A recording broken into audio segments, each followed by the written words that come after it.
بسم الله الرحمن الرحيم إن الحمد لله نحمده ونستعينه ونستغفره ونعوذ بالله من شرور أنفسنا ومن سيئات أعمالنا من يهده الله فلا مضل له ومن يضلل فلا هادي له وأشهد أن لا إله إلا الله وحده لا شريك له وأشهد أن محمدا عبده ورسوله صلى الله عليه وعلى آله وصحبه وسلم تسليما كثيرا إلى يوم الدين ثم أما بعد. جیسا کہ اعلان ہوا ایک اہم موضوع پر انشاءاللہ آج درس ہوگا، اس سے متعلق سوال و جواب، جس کا عنوان ہے اسلام میں امام یعنی حکمران کے نصب کرنے کی کیفیت، کس طرح حکمران حکومت میں آ سکتا ہے اور اس کی اطاعت واجب ہوتی ہے اور اس کی کیا اہمیت ہے. اور یہ درس ہے شیخ فضیلت الشیخ صالح الفوزان حفظہ اللہ کا. تو شیخ شروع کرتے ہیں موضوع کی اہمیت. الحمدللہ رب العالمین والصلاة والسلام علی نبینا محمد وعلی آلہ واصحابہ اجمعین، اما بعد. اس موضوع کی اپنی جگہ بڑی اہمیت ہے. لوگوں کی اس بارے میں احتیاط کے پیش نظر، خصوصاً اس زمانے میں جس میں آپ پر مخفی نہیں کہ لوگوں کی حالت کیا ہے، الا من رحم اللہ. اور یہ ملک الحمدللہ اب تک خیر میں ہے، یعنی شیخ سعودی عرب کی بات کر رہے ہیں. اب تک اللہ تعالیٰ کی نعمت کے سائے میں ہے. اللہ تعالیٰ سے دعا ہے کہ وہ اسے قائم دائم رکھیں اور اس کا ہم پر اور آپ سب پر اتمام فرمائے اور ہر جگہ مسلمانوں کے احوال کی درستگی فرما دے اور دشمنان دین اور مسلمانوں کے بارے میں گردش ایام کے منتظر لوگوں کو رسوا فرمائے.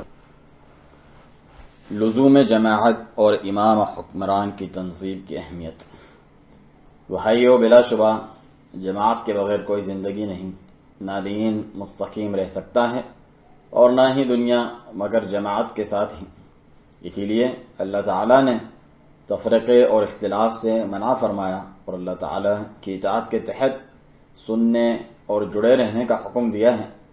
بس فرمان باری تعالیٰ ہے وَاعْتَصِمُوا بِحَبْلِ اللَّهِ جَمِيعًا وَلَا تَفَرَّقُوا وَاذْكُرُوا نِعْمَةَ اللَّهِ عَلَيْكُمْ إِذْ كُنْتُمْ أَعْدَاءً فَأَلَّفَ بَيْنَ قُلُوبِكُمْ فَأَصْبَحْتُمْ بِنِعْمَتِهِ إِخْوَانًا. سورۃ آل عمران میں فرمایا اور سب مل کر اللہ کی رسی کو مضبوطی سے پکڑ لو اور تفرقہ نہ کرو اور اپنے اوپر اللہ کی اس نعمت کو یاد کرو. جب تم دشمن تھے تو اس نے تمہارے دلوں کے درمیان الفت ڈال دی تو تم اس کی نعمت سے بھائی بھائی بن گئے. اور فرمایا، تو ہم ذکر کر رہے تھے کہ اللہ تعالیٰ نے یہ بھی فرمایا کہ وَلَا تَكُونُوا كَالَّذِينَ تَفَرَّقُوا وَاخْتَلَفُوا مِن بَعْدِ مَا جَاءَهُمُ الْبَيِّنَاتُ وَأُولَئِكَ لَهُمْ عَذَابٌ عَظِيمٌ سورۃ آل عمران میں. اور ان لوگوں کی طرح نہ ہو جانا جنہوں نے تفرقہ کیا اور باہم اختلاف کرنے لگے اس کے بعد کہ ان کے پاس واضح دلائل آ چکے، اور یہی لوگ ہیں جن کے لیے بہت بڑا عذاب ہے. اور فرمایا سبحانہ وتعالی نے سورۃ الانفال میں وَلَا تَنَازَعُوا فَتَفْشَلُوا وَتَذْهَبَ رِيحُكُمْ وَاصْبِرُوا إِنَّ اللَّهَ مَعَ الصَّابِرِينَ. اور آپس میں تنازع نہ کرو ورنہ بزدل ہو جاؤ گے اور تمہاری ہوا اکھڑ جائے گی، اور صبر سے کام لو، بے شک اللہ تعالی صبر کرنے والوں کے ساتھ ہیں. اور اجتماع کے لیے قیادت ضروری ہے. کوئی اجتماع نہیں مگر امامت کے ساتھ، اور کوئی امامت نہیں مگر سماع و طاعت کے ساتھ. اسی لیے امام کو نصب کرنا اسلام میں ایک فریضہ ہے، کیونکہ اس کے نتیجے میں بہت عظیم مصلحتیں مرتب ہوتی ہیں. لوگ بغیر ایسے امام کے جو ان کو چلائے، ان کی مصلحتوں پر نظر رکھے اور نقصانات سے ان کا دفاع کرے، نہیں سدھر سکتے. جیسا کہ شاعر کہتا ہے، شیخ نے جو ہے پھر عربی میں ایک شعر پڑھا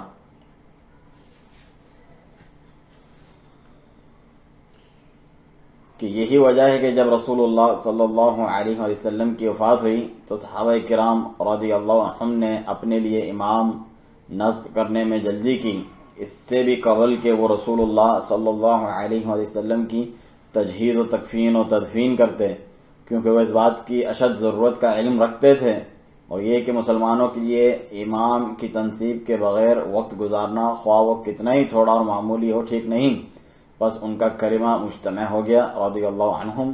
رسول اللہ صلی اللہ علیہ وسلم کے بعد سب سے افضل ترین صحابی ابو بکر صدیق رضی اللہ عنہ پر، لہذا انہوں نے ان کی بیعت کی اور ان کی بیعت مکمل ہوئی۔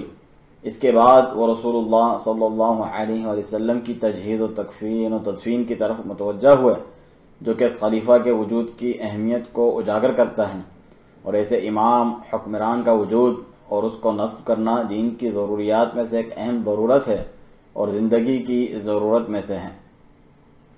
امام کی تنصیب کی مختلف شرعی صورتیں۔ امام کی تنصیب مختلف طریقوں سے ہو سکتی ہے۔ پہلا طریقہ اہل حل و عقد کی بیعت کرنا، جیسا کہ ابو بکر صدیق رضی اللہ عنہ کے ساتھ ہوا۔ دوسرا طریقہ امام خود اپنے بعد کسی کو اپنا ولی عہد نامزد کر جائے، جیسا کہ ابو بکر صدیق رضی اللہ عنہ نے عمر بن الخطاب رضی اللہ عنہ کو نامزد فرمایا، تو ان کی امامت بھی لازم ہو جاتی ہے اور لوگوں پر ان کی اطاعت کرنا واجب ہو جاتا ہے، اور یہ اسلام اور مسلمانوں کے لیے خیر ہی ہے۔ تیسرا طریقہ امام اہل شورا کی ایک جماعت کو نامزد کر دے کہ وہ اپنے میں سے کسی ایک کو امام المسلمین بنا لیں، جیسا کہ عمر الفاروق رضی اللہ عنہ نے فضیلت والے عشرہ مبشرہ میں سے باقی کے 6 کو نامزد فرمایا تھا، جو کہ عثمان، علی، طلحہ، الزبیر بن العوام اور سعد بن ابی وقاص رضی اللہ عنہ تھے۔ ایک نام یہاں پہ ذکر رہ گیا شیخ تھے کہ عبد الرحمن بن عوف رضی اللہ عنہ بھی تھے۔ تو بس انہوں نے اپنے میں سے جو سب سے افضل تھے یعنی عثمان بن عفان رضی اللہ عنہ کو منتخب فرمایا، بس انہوں نے ان کی بیعت کی اور تمام مسلمانوں پر وہ بیعت لازم ہو گئی، اور آپ کی اہلیت اور انتخاب کی بنیاد پر آپ کی خلافت منعقد ہو گئی رضی اللہ عنہ، کیونکہ بلا شبہ آپ باقی رہ جانے والے عشرہ مبشرہ میں سے افضل ترین تھے، اور یہ بھی مسلمانوں کے لیے خیر تھی۔ چوتھا طریقہ کوئی مسلمان تلوار کے زور پر غالب آ جائے، یہاں تک کہ لوگ اس کے آگے ہتھیار ڈال دیں اور اطاعت قبول کر لیں، تو مسلمانوں کے کلمے کو مجتمع رکھنے اور اختلاف سے نکلنے کی خاطر اس کی بھی امامت لازم ہو جائے گی، اور وہ امام المسلمین ہوگا، جیسا کہ عبد الملک بن مروان رحمہ اللہ کے ساتھ ہوا۔ تو وہ طریقے تھے جن کے ذریعے اسلام میں امام کی تنصیب ہوتی ہے، اور یہ سب کے سب مسلمانوں میں سے اہل حل و عقد و مشورہ کی طرف لوٹتے ہیں، جبکہ امت کے باقی لوگوں پر لازم ہو جاتا ہے کہ سنیں اور اطاعت کریں اس کی جس کے لیے امامت منعقد ہو گئی ہو۔ امام کے حقوق، جہاں تک امام کے حقوق کا تعلق ہے تو وہ بہت سے ہیں۔ امام المسلمین کے اپنی رعیت پر عظیم حقوق ہیں، ان پر لازم ہے کہ اسے ادا کریں تاکہ اصل مقصود حاصل ہو۔ معروف میں سماع و طاعت کرنا، بس اس کا پہلا حق ہے کہ معروف میں اس کی سماع و طاعت کی جائے۔ اللہ تعالیٰ کا فرمان ہے سورۃ النساء میں، یا ایھا الذین آمنوا اطیعوا اللہ واطیعوا الرسول واولی الامر منکم، اے ایمان والو اطاعت کرو اللہ تعالیٰ کی اور اطاعت کرو رسول کی، اور جو تم میں سے صاحب اقتدار ہیں، منکم تم میں سے یعنی مسلمانوں میں سے، بس اگر ان میں سے ایک اقتدار پر آ جاتا ہے تو تمام لوگوں پر اس کی سماع و طاعت واجب ہے، لیکن وہ صرف معروف میں ہوگی۔ اگر وہ معصیت کا حکم دے تو اس کی صرف اس معصیت میں اطاعت نہیں کی جائے گی، لیکن اس کے علاوہ دیگر باتوں میں جو کہ معصیت نہیں اطاعت کی جاتی رہے گی۔ رسول اللہ صلی اللہ علیہ وآلہ وسلم کا فرمان کہ انما الطاعۃ فی المعروف، اطاعت تو صرف معروف بات میں ہی کی جاتی ہے، یہ صحیح بخاری اور مسلم کی روایت ہے۔ اور آپ صلی اللہ علیہ وسلم نے فرمایا لا طاعۃ لمخلوق فی معصیۃ الخالق، خالق کی نافرمانی میں کسی مخلوق کی اطاعت نہیں، یہ بھی صحیح بخاری مسلم وغیرہ کی روایت ہے۔ پس ولی امر کی سماع و طاعت واجب ہے مگر معروف میں، بغیر امامت کے کوئی جماعت نہیں اور بغیر سماع و طاعت کے کوئی امامت نہیں، یہ بات تو نص قرآنی سے ثابت ہے۔ حکمران کے مظالم پر صبر کرنا اور اس کی نصیحت و خیر خواہی چاہنا۔ یہاں تک کہ اگر اس امام سے دوسروں پر ظلم و جور یا اپنے نفس پر معصیت و فسق ہی کیوں نہ سرزد ہو، جب تک وہ اسلام سے خارج نہیں تو بلا شبہ اس کی اطاعت واجب ہے کہ اس کے ذریعے کلمہ مجتمع رہتا ہے اور دو نقصانات میں سے کم تر کا ارتکاب ہوتا ہے تاکہ جو بڑا نقصان ہے اس سے بچا جائے۔ یہی وجہ ہے کہ رسول اللہ صلی اللہ علیہ وسلم نے ولی امر کی اطاعت کا حکم دیا، اگرچہ وہ ظلم و جور کرے یا اس سے ایسی شرعی مخالفت سرزد ہو جو حد کفر تک نہیں پہنچتی، کیونکہ ایسا کرنے سے عظیم مصلحتیں حاصل ہوتی ہیں اور اس پر خروج کرنے کی صورت میں عظیم ضرر و نقصان ہوتا ہے جو کہ اس کے ظلم و جور پر صبر کرنے سے بھی بڑھ کر ہوتا ہے۔ ایمان کے لیے شرط نہیں کہ وہ گناہوں سے پاک معصوم ہو اور غلطی نہ کرتا ہو جب تک وہ اسلام سے خارج نہ ہو، مگر اس کا یہ معنی نہیں ہے کہ اس کو نصیحت نہ کی جائے، بلکہ خفیہ طور پہ ناصح اور اس کے درمیان رہتے ہوئے نصیحت کی جائے، جیسا کہ نبی کریم صلی اللہ علیہ وآلہ وسلم کا فرمان ہے، الدین النصیحہ، دین تو خیر خواہی کا نام ہے۔ پوچھا گیا کس کے لیے خیر خواہی؟ فرمایا للہ ولی کتابہ ولی رسولہ ولی ائمۃ المسلمین وعامتہم، اللہ تعالیٰ، اس کی کتاب، اس کے رسول، مسلمانوں کے حکمرانوں اور عام مسلمانوں کے لیے خیر خواہی۔ صحیح مسلم کی روایت ہے۔ بس یہ رعایا پر اس کے حقوق میں سے ہیں، خصوصاً جو علماء ہیں ان کا یہ فرض بنتا ہے کہ وہ انہیں نصیحت کریں جو صرف ان کے اور اس کے درمیان ہو، اور اس تک پہنچائیں جو نقص یا خلل واقع ہوا ہے رعیت میں، انہیں چاہیے کہ وہ ان تک پہنچائیں اور اس کی اصلاح میں اس کی مدد کریں۔ یہ ہے ائمہ مسلمین کے لیے نصیحت و خیر خواہی چاہنا، اور یہ مسلمانوں کے لیے بہت فائدہ مند ہے۔ نصیحت کا بڑا کردار ہے سربراہ کی اصلاح اور عوام کی اصلاح میں، اور نصیحت کا معنی ہے جو فریب اور خیانت سے پاک ہو، جو چیز نافع ہوتی ہے وہ خالص ہوتی ہے، کہ اس میں ملاوٹ اور دھوکہ نہیں ہوتا۔ کسی مسلمان کے لیے روا نہیں کہ وہ دھوکہ بازی کریں، نہ حاکم کے ساتھ، نہ عوام کے ساتھ، نہ ہی کسی بھی مسلمان کے ساتھ، بلکہ وہ ہمیشہ خیر خواہ ہو، اللہ تعالیٰ، اس کی کتاب، اس کے رسول، ائمہ مسلمین اور تمام مسلمانوں کے لیے۔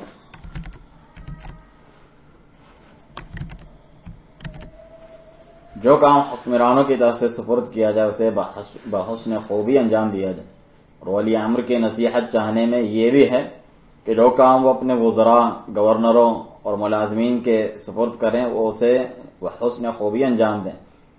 اسی لیے بنی اسرائیل نے اپنے نبی کو کہا سورۃ البقرہ میں، ابعث لنا ملکا نقاتل فی سبیل اللہ، ہمارے لیے ایک بادشاہ مقرر کیجئے کہ ہم اللہ تعالیٰ کے راستے میں لڑیں، کیونکہ بے شک اس کام کو انجام نہیں دے سکتا مگر ایک بادشاہ یا اس جیسا کوئی، وہ جہاد کا علم بلند کرتا ہے اور اسے منظم کرتا ہے۔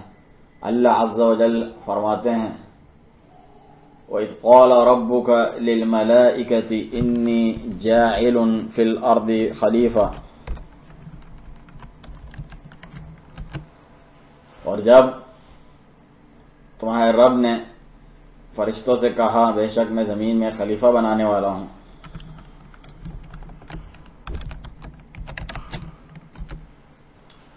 یہ سورۃ البقرہ کی آیت ہے۔ اور وہ خلیفہ کون؟ جو کہ آدم علیہ السلام تھے، ایسے خلیفہ جو اپنے سے پہلے گزری مخلوق کی جانشین ہوں، تاکہ وہ ان مصلحتوں کو انجام دیں جو بنا خلیفہ کے درست ہو نہیں سکتی۔ اسی طرح سے اللہ تعالی نے داؤد علیہ السلام سے فرمایا، یا داؤد انا جعلناک خلیفۃ فی الارض فاحکم بین الناس بالحق ولا تتبع الہوى فیضلک عن سبیل اللہ۔ سورۃ الصاد میں، اے داؤد، بے شک ہم نے تمہیں زمین میں خلیفہ بنایا ہے، تو تم لوگوں کے درمیان حق کے ساتھ فیصلہ کرو اور خواہش کی پیروی نہ کرو، ورنہ تمہیں وہ اللہ تعالیٰ کی راہ سے بھٹکا دے گی۔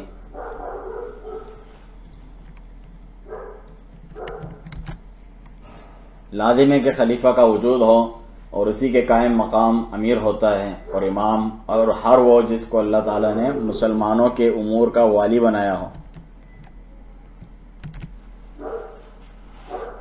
ولی امر کا احترام واجب ہے اور اس کی اہانت و تذلیل جائز نہیں ہے۔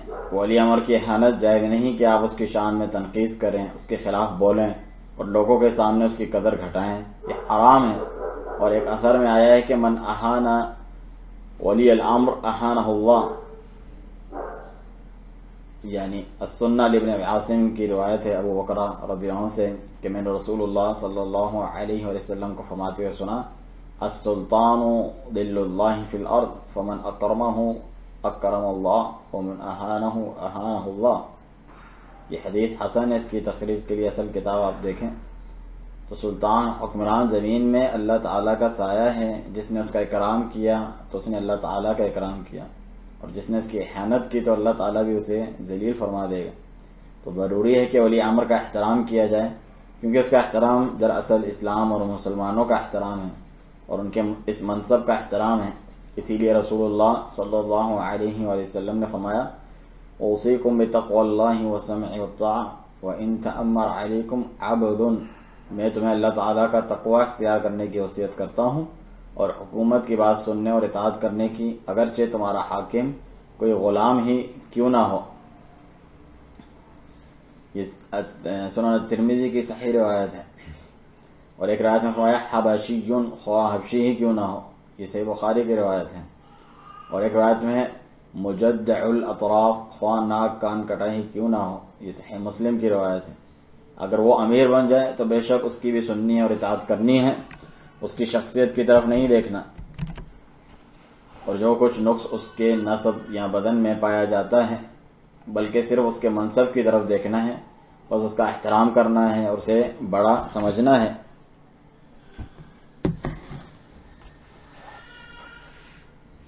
کیونکہ اس طرح سے معاملہ صحیح ہوتا ہے اور استقامت پر آتا ہے۔ لوگوں کا بس یہی مشغلہ نہیں ہونا چاہیے کہ بیٹھ کر حکمرانوں پر بات کرتے رہیں، ان کے عیوب تلاش کرتے رہیں، کیونکہ اس طرح سے معاملہ انتشار کا شکار ہوگا اور ولی امر کو مسلمانوں کی نظر میں مبغوض بنایا جائے گا۔ بس جب وہ اس کے خلاف بغض و نفرت سے بھر جائیں گے تو وہ بھی ان سے بغض و نفرت کرے گا، نتیجے میں باہمی بغض ولی امر اور مسلمانوں میں پیدا ہو جائے گا اور بہت فساد برپا ہوگا اور تفرقہ ہوگا۔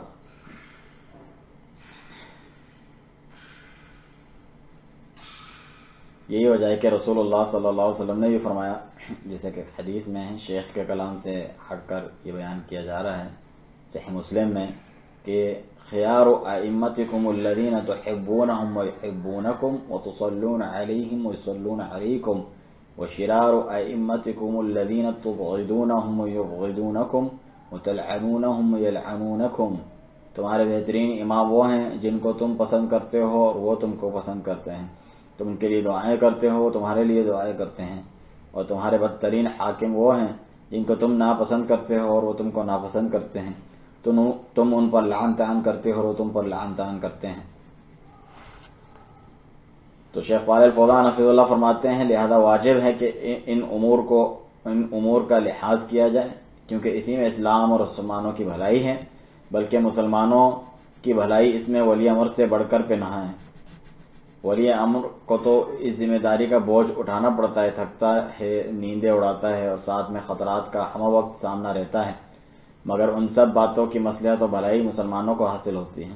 پھر کیوں ولی امر کا احترام نہ کیا جائے اور کیوں اس کی شان اونچی نہ سمجھی جائے اور کیوں اس کی معاملات اور اس سے خیر خواہی نہ کی جائے اور ان اعمال کو بحسن خوبی کیوں نہ بجا لایا جائے جو اس نے ہمارے سپرد کیے ہوں۔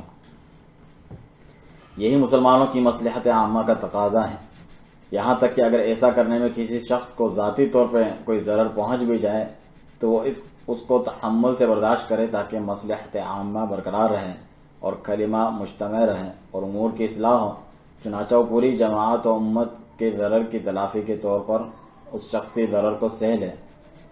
فی زمانہ اس مسئلے کی معرفت حاصل کرنے کی اہمیت، بس یہ امور ایسے ہیں کہ جن کی معرفت ہونا اور انہیں ادا کرنا واجب ہے، کیونکہ بلا شبہ مسلمانوں کو اجتماع کی، ولاۃ امور کے قیام کی اور ان کے ساتھ تعاون کرنے کی شدید ضرورت ہے، خصوصاً اس وقت میں کہ آپ جانتے ہیں کس طرح موج در موج فتنے امڑ رہے ہیں اور داعیان گمراہی تمام وسائل کو بروئے کار لا کر اپنی گمراہیاں اور شر مسلمانوں کے مابین پھیلا رہے ہیں تاکہ معاملات بگڑیں، مسئولیت کا ضیاع ہو۔ ولا حول ولا قوت الا باللہ العلی العظیم۔ حکمران کی سماع و اطاعت اور اس پر عدم خروج اصول و عقیدہ اہل سنہ والجماعہ میں سے ہیں. یہ بات اصول اہل سنہ والجماعہ میں سے ہیں، اصول اہل سنت والجماعت میں سے ہیں کہ ولاۃ امور کی سماع و اطاعت کی جائے اور ان کے ساتھ مل کر جہاد ہوگا، ان کے پیچھے نماز پڑھی جائے گی، اگرچہ ان کے ہاں کچھ دینی تقصیر پائی جائے جو کہ کفر کی حد تک نہیں پہنچتی، ان کے پیچھے نماز بھی پڑھی جائے گی. کوتاہی کے مرتکب حکام کے ساتھ سلف صالحین کا معاملہ. صحابہ کرام رضی اللہ عنہم امراء کے پیچھے نماز پڑھتے تھے، اگرچہ ان میں سے بعض میں دینی اعتبار سے کچھ نقص بھی پایا جاتا تھا. مسلمانوں کے کلمے کو مجتمع رکھنے کی خاطر، یہ سب کچھ اسی لیے کہ کلمہ مجتمع رہے اور فتنوں اور شر سے اجتناب کیا جا سکے. اور جب بعض ولاۃ امور کی طرف سے معاملات اور آزمائش امام احمد بن حنبل رحمہ اللہ کے دور میں شدید تر ہو گئی تھیں کہ وہ لوگوں کو خلق قرآن کے قول پر مجبور کرنے لگے تھے، تو ان کے تلامید اور علماء ان کے پاس آئے ہیں اور عرض کی، اے ابو عبداللہ، معاملہ پہنچ گیا ہے جہاں تک پہنچنا تھا. ہم چاہتے ہیں کہ آپ ہمیں کسی چیز کا حکم دیں جس کے ذریعے سے ہم اس فتنے سے نکل جائیں. انہوں نے ان سے کہا، نہیں، سمع و اطاعت کو لازم پکڑنا چاہیے، صبر کرتے رہو، تحمل سے کام لو. حالانکہ آپ رحمہ اللہ کو مارا جاتا اور قید کر رکھا تھا جبکہ آپ اہل سنہ کے امام تھے، اس کے باوجود آپ نے صبر کیا، آپ کو کوڑے مارے گئے، لیکن ولی امر کی نافرمانی اور اس پر خروج کرنے سے پھر بھی روکا، کیونکہ اس کے نتیجے میں زمام کار افراتفری کا شکار ہو جاتی، خون بہا ہوتا، امن و امان میں خلل اور بہت سے شر و فساد کا پیش خیمہ ہوتا. لہذا ایک شر کا ارتکاب بہت سے شرور کی تلافی کے لیے یہی حکمت کا تقاضا ہے، اور اسی کا ہمیں اللہ تعالیٰ اور اس کے رسول صلی اللہ علیہ وسلم نے حکم دیا ہے. رسولوں کے بعد، خلفائے راشدین کے بعد کوئی بھی ولی امر ایسا نہیں کہ اس میں نقص اور کمی نہ ہو، لیکن جو سمع و اطاعت اور صبر سے مصالح حاصل ہوتے ہیں وہ ظالم کے ظلم و ناانصاف کی ناانصافی سے کئی بڑھ کر ہوتے ہیں. اس مسئلے کے تعلق سے مسلمانوں کی ذمہ داری، بس مسلمانوں کو چاہیے کہ وہ اس بات کے تعلق سے کچھ ہوش سے کام لیں اور اسے لوگوں کے درمیان نشر کریں، اور جب دیکھیں کسی کو کہ وہ مسلمانوں کے امور میں گڑبڑ کرنا چاہتا ہے اور باتیں کرتا ہے تو اس کو نصیحت کریں، اس کے سامنے ان باتوں کی وضاحت کریں کہ جائز نہیں اور مشکلات کا یہ حل نہیں. تو لازم ہے کہ ان امور کی معرفت حاصل ہو. خصوصاً ہمارے اس وقت میں واجب ہے کہ اس کو نشر کیا جائے، طلباء کو اس کی تعلیم دینا واجب ہے. ضروری ہے کہ اسے جمعے کے خطبات میں ذکر کیا جائے، ضروری ہے کہ اسے دروس میں بھی ذکر کیا جائے. ہر مناسبت پہ اس کا ذکر کرنا بے حد ضروری ہے، کیونکہ یہ ان امور میں سے ہے جو کہ مسلمانوں کے لیے اہم ہے، اور اس کے ذریعے سے اللہ تعالیٰ بہت سے شرور کو دور فرماتا ہے اور بہت سے خطرناک شبہات کا ازالہ فرماتا ہے. اللہ تعالیٰ تمام لوگوں کو ہر خیر کی توفیق دے اور ہمیں اور آپ کو ہر قسم کے شر سے دور رکھے اور مسلمانوں کے معاشرے کی ان سے حفاظت فرمائے جو ان کے بارے میں مکر و فریب کرنا چاہتے ہیں، ان کے بارے میں شر کے خواہاں ہیں. اللہ تعالیٰ ہر جگہ پر بسنے والے مسلمان معاشروں کی حفاظت فرمائے، اور خصوصاً اس ملک بلاد حرمین کی اللہ تعالیٰ ہر برائی اور ناپسندیدہ بات سے اس کی حفاظت فرمائے. اور ہمیں چاہیے کہ ہم آپس میں اور اپنے ولاۃ امور کے ساتھ بھی تعاون کریں، صبر کریں، اور ہمیں چاہیے کہ ہم ان دسیسہ کاریوں پر متنبع ہو جائیں، اور ہمیں چاہیے کہ گردش ایام کی طاق میں بیٹھے ہوئوں پر چوکنا ہو جائیں. ان تمام باتوں سے بھرپور طریقے سے اجتناب اور خبردار رہنا چاہیے. اللہ تعالیٰ تمام لوگوں کو اس چیز کی توفیق دے جس میں اسلام اور مسلمانوں کی خیر و بلائی ہو. وصلی اللہ علی نبینا محمد وعلی آلہ واصحابہ اجمعین. اس کے ساتھ ہی شیخ حافظ اللہ کا درس ختم ہوا، اور اب سوال و جواب کے لیے کی نشست جو ہے شروع ہوئی، اور شیخ سے یہ سوالات کیے گئے جو کہ کافی زیادہ ہیں، تقریباً 60 کے قریب ہیں، اور اس پر ہم نے جو ہے عناوین بھی قائم کیے ہیں اس کے مناسب حسب حال اس کے جو در موضوع ہے اس اعتبار سے. اور انشاءاللہ یہ کتاب بھی آج کل میں جلد شائع ہو جائے گی ہماری کتابی صورت میں، جو آپ ہمارے اسٹور سے حاصل کر سکتے ہیں. تو شیخ سے سوال ہوا کیا یعنی یہ موضوع ہے کہ حکومت کے خلاف مظاہرات کرنے والوں پر خوارج سے متعلق احادیث چسپاں نہ کی جائیں. سوال سائل کہتا ہے بعض ایسے ہیں جو کہتے ہیں کہ خوارج سے متعلق حدیث کو آج کل جو لوگ کسی معین حکمران کے خلاف مظاہرات پر نکلتے ہیں ان پر چسپاں کرنا جائز نہیں، اور سائل یہ بھی کہتا ہے کہ بعض لوگ ان مظاہرات کو پرامن تحریک کہتے ہیں اور کہتے ہیں اس کا انکار سوائے اہل بدعت کے کوئی نہیں کرتا۔ شیخ صالح فوزان حفظ اللہ سے جواب میں فرماتے ہیں مظاہرے کرنا دین اسلام میں سے نہیں ہے، کیونکہ اس کے نتیجے میں شر مرتب ہوتا ہے اور مسلمانوں کے اجتماعی کلمہ کا ضیاع ہوتا ہے اور مسلمانوں میں تفرقہ ہوتا ہے، کیونکہ اس کے ساتھ ہی تخریب کاری، خون خرابہ ہوتا ہے، اس کے ساتھ ہی شر و فساد ہوتا ہے، اور یہ مظاہرات مشکلات کا صحیح حل نہیں ہے، بلکہ جو صحیح حل ہے وہ کتاب و سنت کی اتباع ہے۔ سابقہ ادوار میں جو فتنے ہوئے وہ موجودہ فتنوں سے بھی بڑھ کر تھے، لیکن انہوں نے اس کا معالجہ شریعت کی روشنی میں کیا، نہ کہ کافروں کے انعدام اور باہر سے درآمد شدہ ان مظاہرات کے ذریعے۔ ان کا دین اسلام سے کوئی تعلق نہیں، اس افراتفری و ہنگامہ آرائی کا اسلام سے کوئی واسطہ نہیں۔ دین اسلام تو نظم و ضبط کی طرف دعوت دیتا ہے، صبر و حکمت کی طرف دعوت دیتا ہے، اور امور کا اہل حل و عقد کی طرف، علماء کی طرف لوٹانے کی دعوت دیتا ہے۔ سورۃ النساء میں فرمایا فَإِن تَنَازَعْتُمْ فِي شَيْءٍ فَرُدُّوهُ إِلَى اللَّهِ وَالرَّسُولِ إِن كُنتُمْ تُؤْمِنُونَ بِاللَّهِ وَالْيَوْمِ الْآخِرِ ذَلِكَ خَيْرٌ وَأَحْسَنُ تَأْوِيلًا۔ پھر اگر کسی چیز میں اختلاف کرو تو اسے لوٹاؤ اللہ تعالیٰ کی طرف اور رسول کی طرف، اگر تمہیں اللہ تعالیٰ پر اور قیامت کے دن پر، یوم آخرت پر ایمان ہے، یہ بہت بہتر ہے اور باعتبار انجام کے بہت اچھا ہے۔ اس کے علاوہ بھی آیت ہے جو شیخ نے ذکر کی، مثلا یہ مشہور آیت سورۃ النساء ہی میں وَإِذَا جَاءَهُمْ أَمْرٌ مِّنَ الْأَمْنِ أَوِ الْخَوْفِ أَذَاعُوا بِهِ وَلَوْ رَدُّوهُ إِلَى الرَّسُولِ وَإِلَى أُولِي الْأَمْرِ مِنْهُمْ لَعَلِمَهُ الَّذِينَ يَسْتَنبِطُونَهُ مِنْهُمْ وَلَوْلَا فَضْلُ اللَّهِ عَلَيْكُمْ وَرَحْمَتُهُ لَاتَّبَعْتُمُ الشَّيْطَانَ إِلَّا قَلِيلًا۔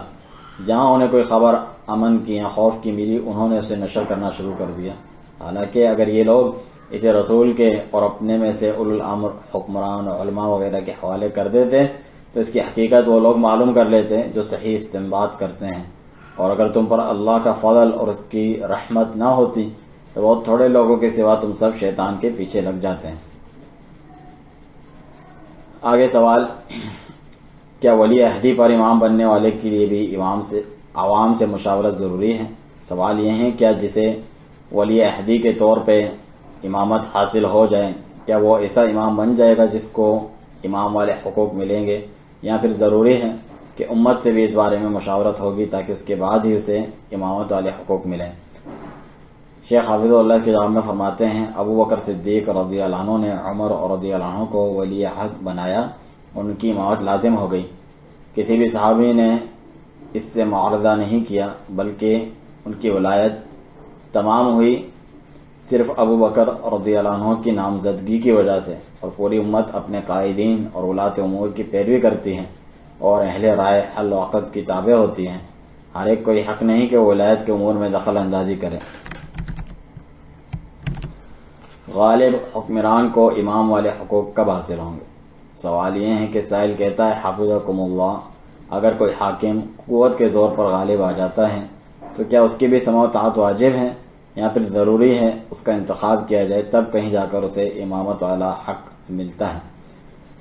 شیخ جہاں فرماتے ہیں یہاں انتخاب کا مسئلہ نہیں ہے، وہ تلوار کے زور پر غالب آ گیا ہے اور لوگوں نے اس کے آگے ہتھیار ڈال دیے ہیں تو اس کی اطاعت واجب ہے، جب تک وہ مسلمان ہے اس کی اطاعت واجب ہے، کلمے کو جمع رکھنے اور شر و اختلاف کو دور کرنے کی خاطر۔ اسی طرح سے صحابہ کرام رضی اللہ عنہم اور تابعین اعظام رحمۃ اللہ علیہم نے عبد الملک بن مروان رحمہ اللہ کے عہد میں کیا تھا، اور اس کے ذریعے مسلمانوں کو کیا کچھ مصالح حاصل ہوئے تھے۔ اگر حکومت ہی مظاہروں کی اجازت دیتی ہو تو کیا پھر انہیں کرنا جائز ہوگا؟ سوال یہ ہے اگر کوئی حاکم اپنے ملک میں بعض مصلحتوں کے حصول کے لیے مظاہرات کی اجازت دیتا ہے کیا اس صورت میں انہیں کرنا مشروع ہوگا؟ شیخ حافظ اللہ کے جواب میں فرماتے ہیں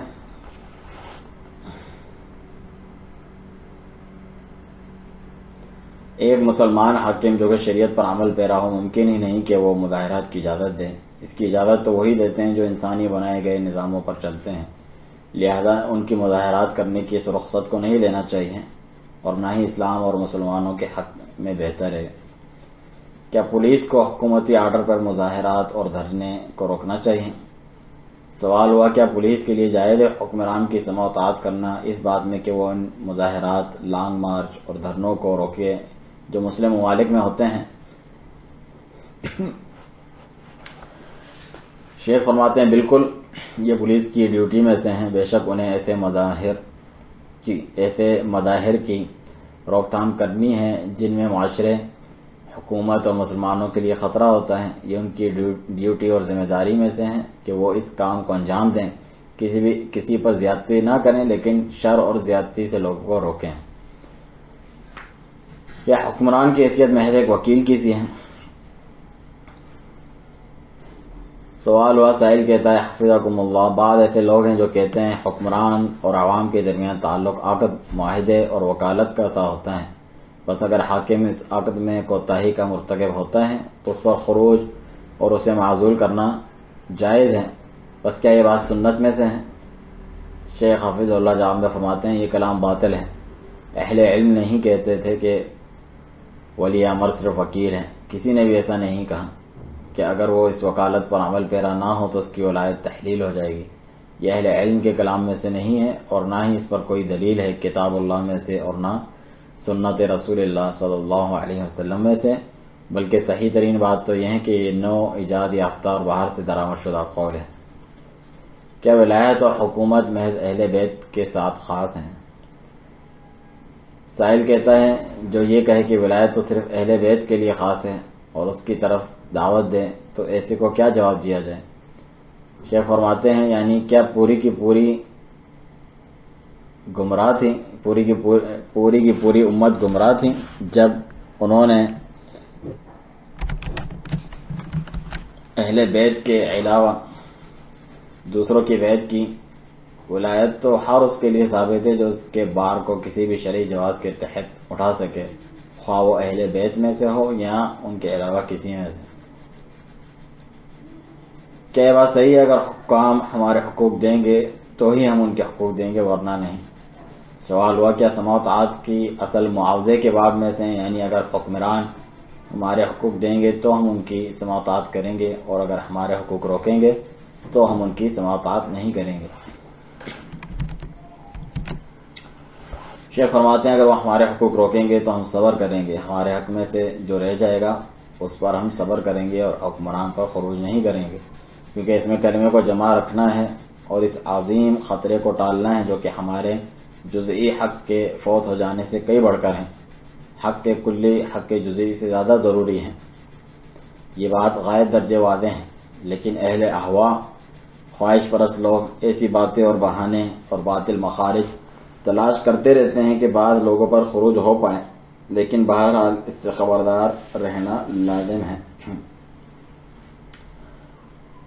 شیخ کے کلام کے علاوہ حدیث بھی ہے، جیسا کہ اس بارے میں واضح حدیث نبیہ صلی اللہ علیہ وسلم موجود ہیں کہ آپ نے فرمایا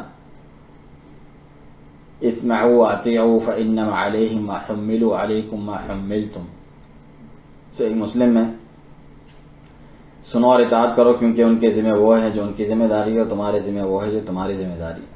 اور فرمایا صحیح بخاری میں ستکون اثر وامور تنکرونها قالوا یا رسول اللہ فما تأمرنا قال تؤدون الحق الذي عليكم وتسألون الله الذي لكم، عن قریب تم پر دوسروں کو ترجیح دی جائے گی اور ایسے امور ہوں گے جنہیں تم منکر جانو گے۔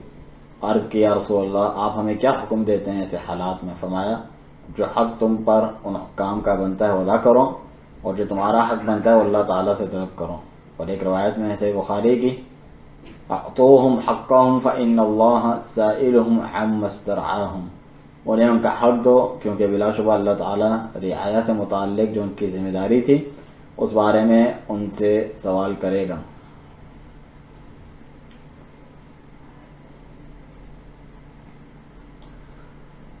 غیر ملکی کھلاڑی کا استقبال اگر رسول اللہ صلی اللہ علیہ وسلم فرماتے ہیں، سبحان اللہ، یہ سوال ہے کہ ایک غیر ملکی کھلاڑی اس ملک میں آیا تو داعیان میں سے ایک نے کہا کہ اگر رسول اللہ صلی اللہ علیہ وسلم بھی اس کا استقبال کرتے تو ضرور تبسم فرماتے ہوئے اور پرتقاب مہمان نوازی فرماتے.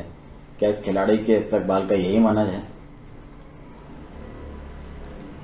شیخ حافظ اللہ کے جواب میں فرماتے ہیں یہ تو رسول اللہ صلی اللہ علیہ وآلہ وسلم پر جھوٹ افطرا باندھنا ہوا.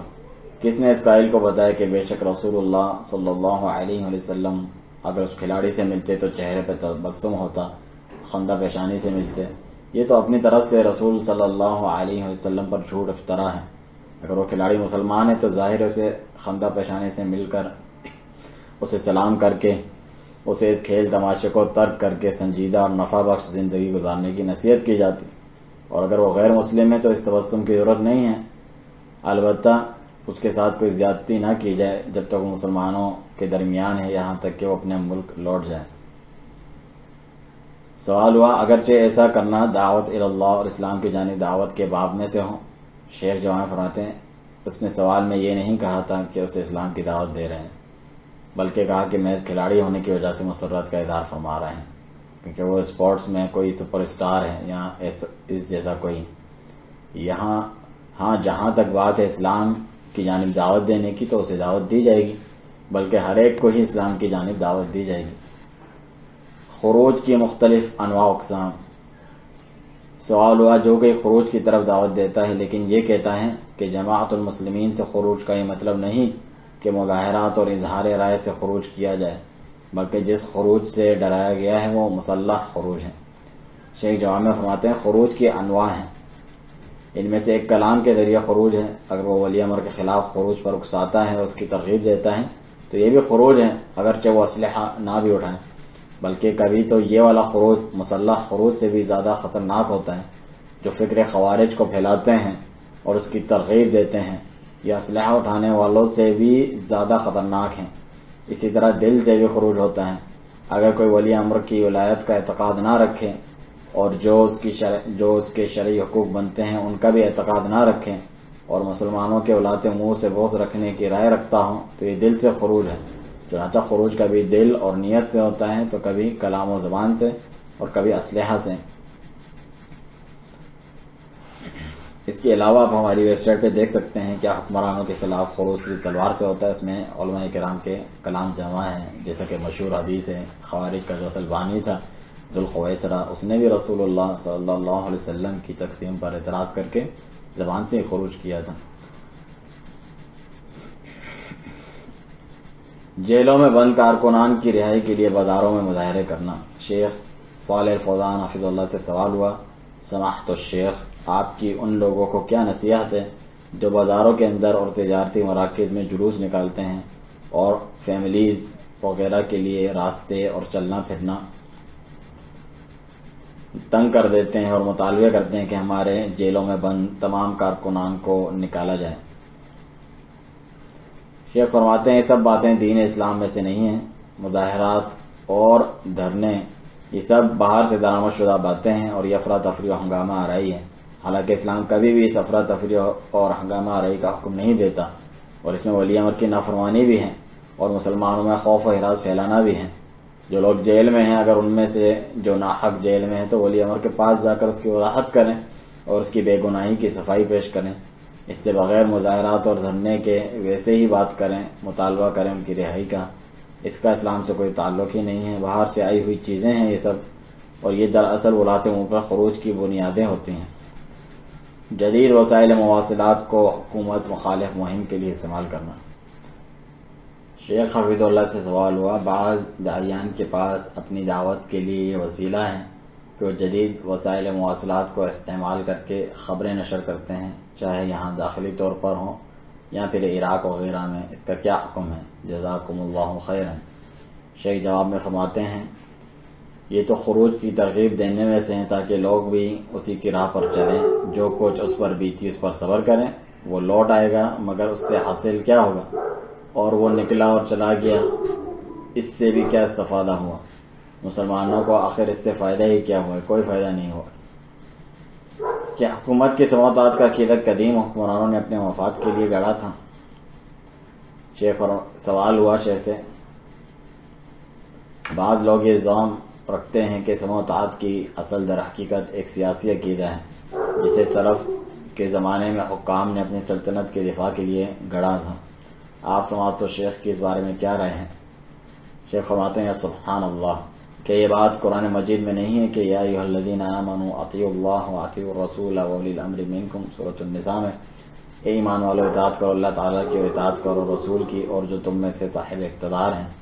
اور کیا یہ بات سنت میں نہیں ہے کہ رسول اللہ صلی اللہ علیہ وسلم نے فرمایا اوصیکم بتقوی اللہ والسمع والطاعہ وان تأمر علیکم عبد، میں تمہیں اللہ تعالیٰ کا تقوی اختیار کرنے کی وصیت کرتا ہوں اور حکومت کی بات سننے اور اطاعت کرنے کی، اگرچہ تمہارا حاکم کوئی غلام ہی کیوں نہ ہو. یہ سنن ترمذی کی صحیح روایت ہے کہ یہ حکام کی سیاست میں سے ہیں یا شریعت کی سیاست میں سے ہیں جو کتاب و سنت کی صورت میں وارد ہوئی ہے. ویب سائٹ الاثری کی حقیقت.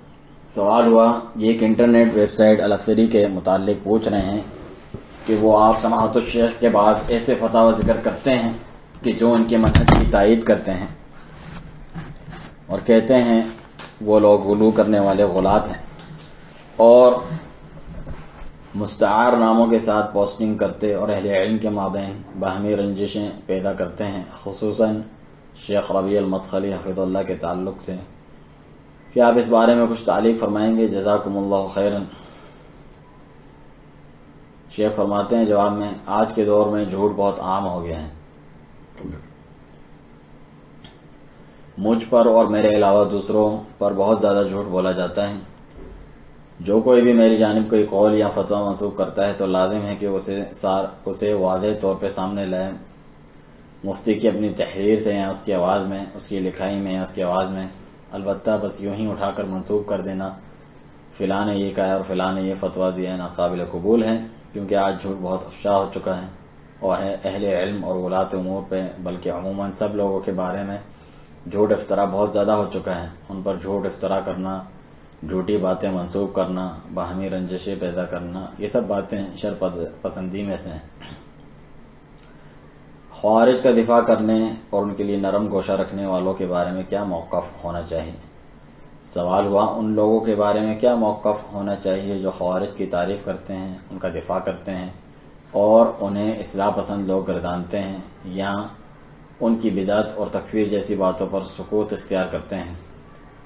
جو کوئی بھی خوارج کا دفاع کرتا ہے، ان کے مذہب کی ترویج کرتا ہے تو وہ خود خارجی ہیں، اس کا حکم وہی خوارج کا حکم ہے، کیونکہ وہ ان کے قول سے راضی ہیں، اس کی طرف دعوت دیتا ہے، بس وہ خارجی ہی ہے اور اس سے خوارج والا معاملہ ہی کیا جائے، اس سے تحذیر و خبردار کیا جائے. شوہر کی اجازت کے بغیر گھر سے باہر جانا.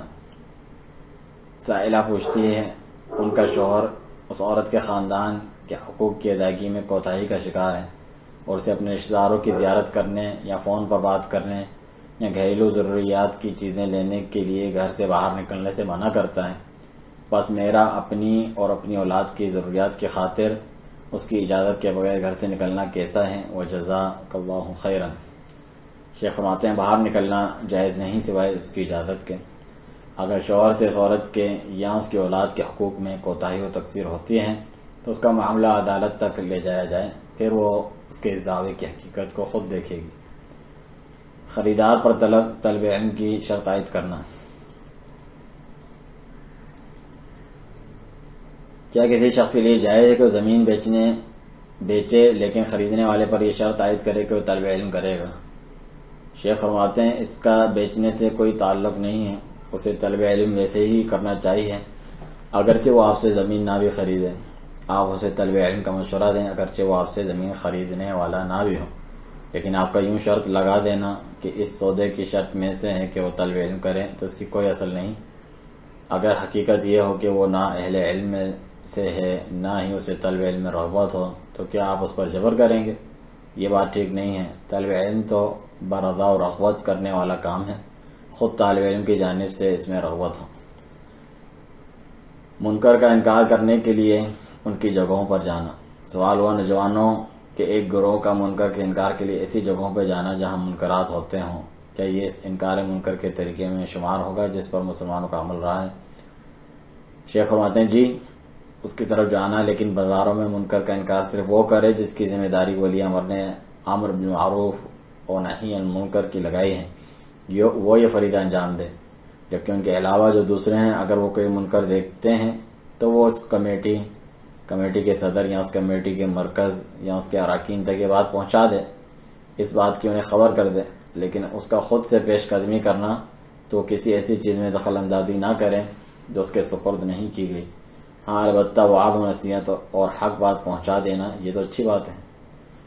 حکومت مخالف مظاہرات میں مر جانے والے کا حکم۔ سوال ہوا مسلمان حکمران کے خلاف کیے جانے والے مظاہرات میں مر جانے والے کا کیا حکم ہے؟ شیخ فرماتے ہیں وہ خطا کار ہیں، واللہ عالم، اس کا حکم تو اللہ تعالیٰ ہی کے پاس ہے، لیکن بہرحال وہ خطا کار ہیں۔ زنا کے گناہ کا کفارہ۔ سوال ہوا زنا کے گناہ کا کیا کفارہ ہے؟ شیخ فرماتے ہیں جواب میں توبہ، اللہ تعالیٰ کے حضور توبہ کرنا سابقہ تمام گناہوں کو مٹا دیتا ہے۔ اللہ تعالیٰ کے حضور توبہ کی جائے اور اپنے نفس کا پردہ رکھیں اور اللہ تعالیٰ کے حضور صحیح طور پر توبہ کریں، اللہ تعالیٰ ضرور توبہ قبول فرماتا ہے جو سچے معنوں میں اس کے حضور تائب ہو جائے۔ موجودہ حکام میں شرعی شرائط منطبق نہیں ہوتی کہنے والے کا حکم۔ سوال ہوا آپ سماحت الشیخ کا اس بارے میں کیا جواب ہے جو خلیجی معاشروں کو اپنی حکومتوں کے خلاف خروش پر ابھارتے ہیں اور اس کا جواب یہ پیش کرتے ہیں کہ ان میں سے بعض میں ولایت کی شرائط ہی پوری نہیں ہوتی، یعنی امام المسلمین ان کے ہاں مفقود ہے۔ تو شیخ فرماتے ہیں ایسا شخص فتنے کی طرف دعوت دیتا ہے اور فتنے کی آگ کو ہوا دے کر دنگا فساد پر ابھارنے کی کوشش کرتا ہے، یہ داعی شر اور داعی گمراہی ہے، اس کی طرف بالکل بھی توجہ نہ دی جائے، نہ اس کی بات سنی جائے۔ امام اعظم حکمران کے بجائے مسجد کے امام صاحب کے بارے میں بات کریں۔ سوال ہوا کہ یہ بات زیادہ اولا نہیں کہ اس امام کے بارے میں بات کی جائے جو دن میں 5 وقت لوگوں کی نماز میں امامت کرواتا ہے کہ وہ اقامت صلاح میں تاخیر نہ کریں، جو کہ امت کی قوت کے اسباب میں سے بجائے اس کے اس موضوع پر بات کی جائے جس کی نوبت 5 یا 6 سال بعد ہی آتی ہے، یعنی حکمران امام۔ شیخ جواب فرماتے ہیں شخص لگتا ہے ولایت امر اور امامت کے احکام بیان کرنے سے راضی نہیں ہے، ناخوش ہے اور اس کا سینہ تنگ ہو جاتا ہے اس لیے چاہتا ہے کہ ہمیں اس سے نکال کر کسی اور موضوع پر لے جائیں۔ ٹی وی فروخت کرنے والی دکان پر کام کرنا، کیا میرے لیے جائز ہے کہ میں ٹی وی فروخت کرنے والے دکان پر کام کروں؟ شیخ جواب میں فرماتے ہیں کسی دوسری دکان پر کام کر لو، جب آپ اس چیز کو ناپسند کرتے ہیں تو پھر حدیث کے مطابق دع ما یریبک الی ما لا یریبک، جو چیز تمہارے دل میں شک و تردد پیدا کرے اسے چھوڑ کر اسے اپناؤ جو شک و تردد پیدا نہ کرے۔ یہ سنن ترمذی کی روایت ہے اور شیخ البانی نے صحیح ترمذی میں اسے صحیح قرار دیا ہے۔ کیا تعصب سے پاک سلفی جماعت بنانے میں بھی کوئی حرج ہے؟ سوال ہوا بعض ساتھی کہتے ہیں اس میں کوئی حرج نہیں کہ سلفی ایک دعوتی جماعت قائم کریں اگر وہ تعصب سے پاک ہو اور یہ نیکی اور تقوی کے کاموں میں تعاون کے باب میں داخل ہے، نہ کہ حزبیت اور مسلمانوں میں تفرقے کے باب میں سے۔ بس کیا ان کا یہ کام ثواب پر مبنی ہے؟ شاید سائل کا مقصد بلاد کفار میں پائے جانے والے اسلامی مراکز ہیں۔ شیخ فرماتے ہیں دعوتی جماعت قائم نہ کریں مگر ولی امر، یہ ولی امر کی صلاحیات میں سے ہیں، انہوں نے الحمدللہ پورے ایک وزارت بعنوان وزارت اسلامی امور اوقاف و دعوت و ارشاد قائم کر رکھی ہیں۔ اگر وہ ان کو اجازت دیتے ہیں اور ان کے پاس علمی اور مالی استعداد ہے اور ایسی استعداد ہے کہ جس کے ذریعے وہ اسلامی مرکز کو بلاد کفر میں قائم کر سکتے ہیں تو ایک اچھی بات ہے، لیکن ضروری ہے کہ ایسے علماء اور داعیان اللہ کے ساتھ رابطے میں رہیں جو معروف ہیں اور ان سے مشاورت کرتے رہیں۔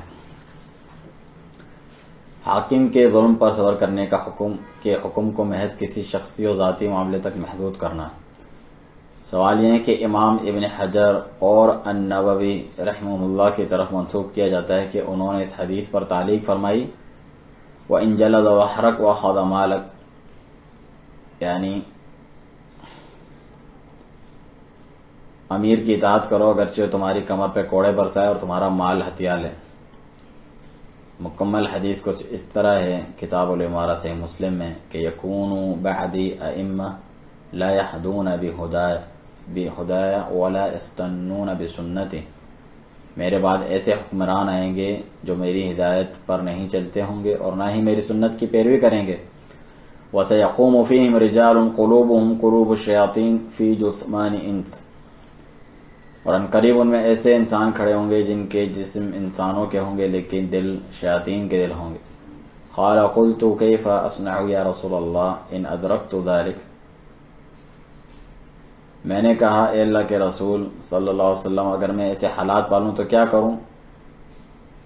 قال تسمع وتطيع للامير وان ضرب ظهرك واخذ مالك فاسمع وطع، فرمایا اپنے امیر و حکمران کی بات سننا اور اطاعت کرنا، اگرچہ تیری کمر پہ کوڑے مارے جائیں اور تیرا مال چھین لیا جائے تو سننا اور اطاعت کرنا. تو سوال میں یہ ذکر کیا اس حدیث کو بیان کر کے کہ اس حدیث سے مقصود کسی عادل و انصاف پسند خلیفہ کا کسی معین شخص پر مسلط ہو جانا تو وہ فتنے کو رفع دفع کرنے کی خاطر اس پر صبر کرے.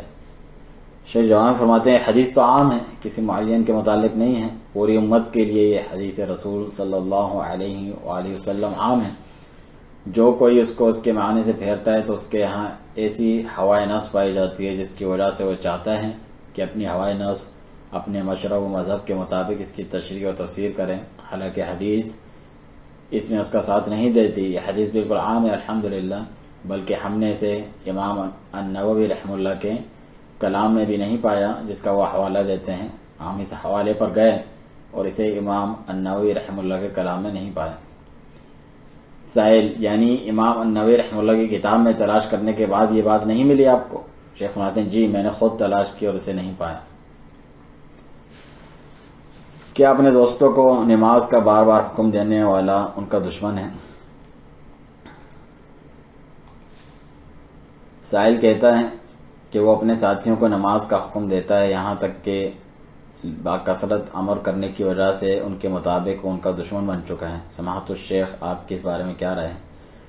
شیخ جامع فرماتے ہیں ان کا دشمن نہیں بلکہ تمام دوستوں میں سے سب سے سچا اور مخلص دوست ہے جو ان کے لیے بھلائی چاہتا ہے. دشمن تو ان کے وہ ہیں جو انہیں نماز سے روکتے ہیں یا انہیں نماز میں سستی کرنے پر ابھارتے ہیں، یہ ہیں اصل دشمن.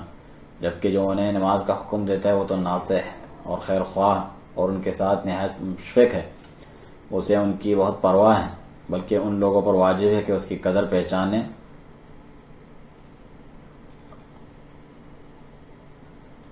اور اس کی نصیحت کو لیں بجائے اس کے کہ اسے یہ تہمت لگائیں کہ انتخابات الیکشن بھی حکمران منتخب کرنے کا شرعی طریقہ ہے. سوال ہوا آپ نے اپنے اس درس میں فرمایا کہ اسلام میں امام بنانے کے 4 طریقے ہیں، لیکن آپ نے انتخابات کا ذکر نہیں فرمایا، اس کی کیا وجہ ہے اور اس کا کیا حکم ہے؟ شیخ فرماتے ہیں کیونکہ یہ اسلامی نظام میں سے نہیں ہے، انتخابات اسلامی نظام میں سے نہیں. یہ جو کچھ اہل علم نے ولی امر کی تعیناتی کے لیے ذکر کیا ہے اس میں انتخابات کا ذکر نہیں فرمایا ہے. ہم نے یہ بات ان کے کلام میں نہیں پائی ہے. سخاوت کے بارے میں اپنے گھر والوں کی تعریف کرنا. سوال ہوا ہم اللہ تعالیٰ کے لیے آپ سے محبت کرتے ہیں، ایک شخص اپنی فیملی کی تعریف کرتا ہے کہ وہ اہل کرم و سخی ہیں. جب وہ دیکھتا ہے کہ وہ خیر کے راستے میں خوب خرچ کرتے ہیں مگر اس سے کہا جاتا ہے کہ تمہارا ایسا کہنا گویا کہ اللہ تعالیٰ اور اس کے رسول صلی اللہ علیہ وسلم پر احسان جتلانا ہے کہ یہ کلام واقعی اللہ تعالیٰ پر تعلی کرنے میں سے ہیں. تعلی سے مراد جیسے یوں کہنا کہ فلاں جنت میں ہے، فلاں جہنم میں ہے، فلاں کو اللہ کبھی نہیں بخشے گا وغیرہ وغیرہ.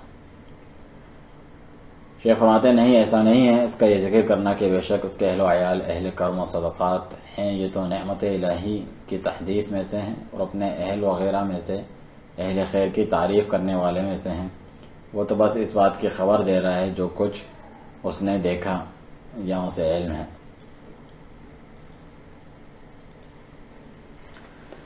کیا شیخ ربیع حفظ اللہ مرجیہ ہیں؟ کیا شیخ ربیع حفظ اللہ مرجیہ میں سے ہیں؟ شیخ جامع فرماتے ہیں کہ شخصیات سے متعلق بات کرنے سے ہمیں معافی رکھیں، کسی کا ذکر نہ کریں، کسی معین شخص کا کبھی ذکر نہ کریں. شیخ کے کلام سے ہٹ کے ہم نے ویب سائٹ پہ بھی کچھ تراجم کیے ہیں دوسرے مواقع پر. خود شیخ حفظ اللہ نے شیخ ربیع المدخلی حفظ اللہ کی مختلف کتب پر مقدمے لکھ کر تعریف فرمائی ہے۔ اسی طرح سے آپ سے سوال ہوا حرم مکی میں سن 1424 ہجری میں کہ آپ ایسے نوجوانوں کو کیا نصیحت فرمائیں گے جو مشہور ائمہ دعوت جیسے شیخ امان الجامی اور شیخ ربیع وغیرہ پر طعن کرتے ہیں؟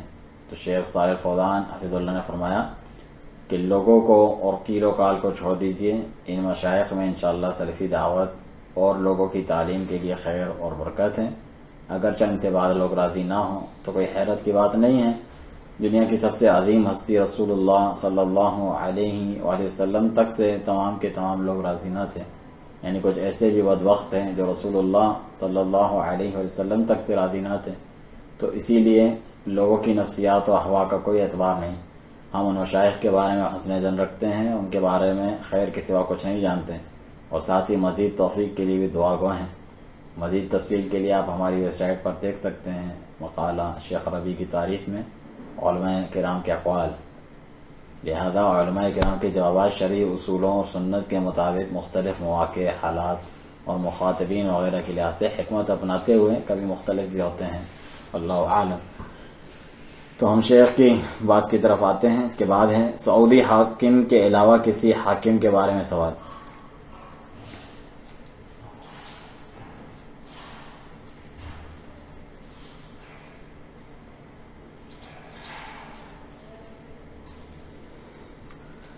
ہمارے اس ملک سعودی عرب کے علاوہ مسلمان حکمرانوں میں سے کوئی شخص ہے جو شریعت اسلامیہ کے مطابق حکومت نہیں کرتا اور اس کے بارے میں معروف ہے کہ وہ اہل سنت سے بھی عداوت رکھتا ہے اور داعیان حق کی جد و جہد میں رکاوٹیں ڈالتا ہے اور مبارک سلفی دعوت کے پھیلاؤ کی راہ میں حائل ہوتا ہے، اور کبھی وہ منحرف مناہج والوں میں سے بھی ہوتا ہے کہ جو سلفیوں کے خلاف جنگ مول لیتے ہیں۔ کیا ایسوں کی بھی سننا واجب ہے؟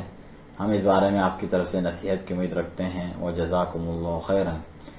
شیخ اس کے جواب میں فرماتے ہیں میں اس شخص کو نہیں جانتا جسے سائل نے ذکر کیا، میں مجہول یعنی انجان کے بارے میں کلام نہیں کر سکتا۔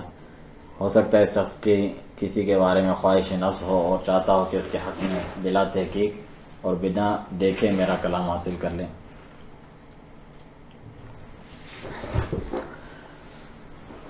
شرپسندوں کے بارے میں اطلاع دینے کا حکم۔ فسادی لوگوں جیسے مسلمان ممالک میں منشیات فروشوں یا جو امن و امان کی صورتحال میں خلل اندازی کے خواہاں ہوں کے بارے میں اطلاع دینے کا کیا حکم؟ شیخ فرماتے ہیں ایسے اہل شر کی اطلاع پہنچا دینا واجب ہے کہ جن کا خطرہ تمام مسلمانوں اور معاشرے کے لیے عام ہے۔ جو کوئی ان کے بارے میں یا ان شخصیات کے بارے میں جانتا ہو اور ان کے ٹھکانوں اور کام کے بارے میں جانکاری ہو تو اس پر واجب ہے کہ ان کے بارے میں ضرور اطلاع دیں، کیونکہ یہ خیر خواہی میں سے ہیں، مسلمانوں کے حکام اور عام مسلمانوں کی خیر خواہی میں سے۔ کیا جمہوری نظام حکومت کی دعوت اسلامی دعوت ہے؟ سوال ہوا جمہوری نظام حکومت کی دعوت کیا اسلامی دعوت ہے؟ شیخ فرماتے ہیں مغربی نظام ہے نہ کہ اسلامی نظام، اس میں کوئی اسلامی نظام نہیں، نہ جمہوریت میں نہ ہی لبرلزم میں۔ اسلام تو معروف ہے اپنے احکام و شریعت میں،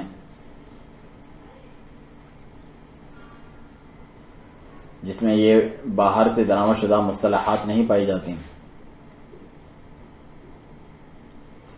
ہمیں جہاد کی کال دینے والا ولی امر کون ہے؟ سوال ہوا وہ ولی امر کون ہے آج جو جہاد کی دعوت دیتا ہے؟ شیخ فرماتے ہیں آپ تلاش کریں اس کی۔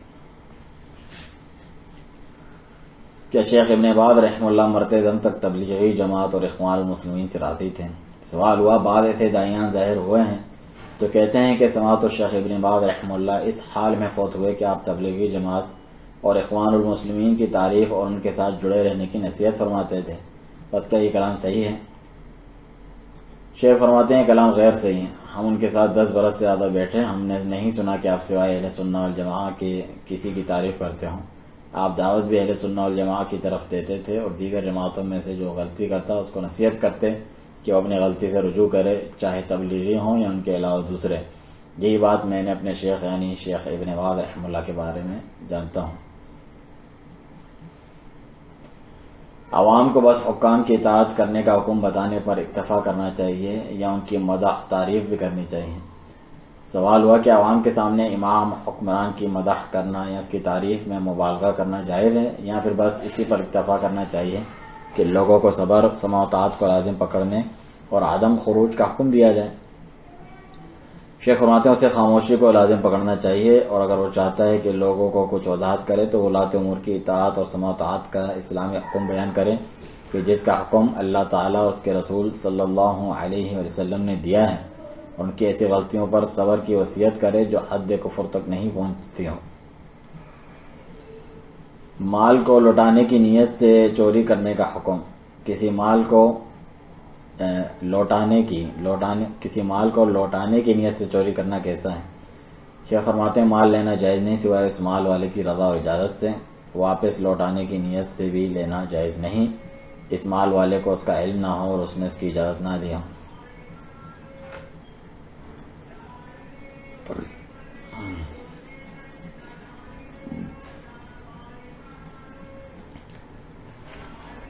آگے سوال ہوا شیخ سے کہ انقلابات کو ظالم حاکم کی غلامی سے آزادی کا نام دینا۔ جو یہ کہتا ہے کہ انقلابات دراصل ظلم و استبداد کرنے والے حاکم کی غلامی سے آزادی کا نام ہے، اس پر آپ کا کیا جواب ہے؟ وہ جزاک اللہ خیرن۔ شیخ فرماتے ہیں انقلابات میں کوئی خیر نہیں، حتیٰ کہ اگر حاکم ظالم ہی ہو پھر بھی بے شک ان میں کوئی خیر نہیں، کیونکہ یہ اس سے بڑھ کر شر و فساد کو لاتے ہیں، جیسے خون خرابہ، حکم و امر کا ضیاع، امن و امان میں خلل۔ پس بہرحال انقلابات میں کوئی خیر نہیں۔ یوم عاشوراء کے روزے اور ماتم کرنے کا حکم۔ شیخ سے سوال ہوا ہم امید کرتے ہیں کہ آپ یوم عاشوراء کے روزے کی کچھ خوبیاں ذکر فرمائیں۔ رخسار پیٹنے ماتم کرنے کا کیا حکم ہے جو لوگ ایسا کرتے ہیں؟ شیخ فرماتے ہیں کہ الحمدللہ مسلمان نہ ماتم کرتے ہیں، نہ جزا فضا کرتے ہیں، اور نہ ہی تقدیر الہی پر غصے کا اظہار کرتے ہیں، بلکہ وہ محرم الحرام میں یوم عاشوراء کا روزہ رکھتے ہیں، اور ایک دن اس سے پہلے یا بعد میں بھی یہود کی مخالفت کرتے ہوئے روزہ رکھتے ہیں، اور یہ سنت مؤکدہ ہے، اس دن کا روزہ سنت مؤکدہ ہے۔ غیر مسلم ولی امر کی اطاعت کا حکم۔ سوال ہوا شیخ سے ملک کا سربراہ جو کہ امام کے مقام پر ہوتا ہے، اگر مسلمانوں کی صف میں اس کا شمار نہ ہو، جیسے یہود یا نصارہ میں سے ہو، تو اس کی عوام جو کہ مسلمان ہو وہ اس کی اطاعت اور اوامر کی اتباع میں کیا کرے گی؟ شیخ صالح الفوزان حفظہ اللہ اس کے جواب میں فرماتے ہیں ان کا اس میں کوئی دخل نہیں۔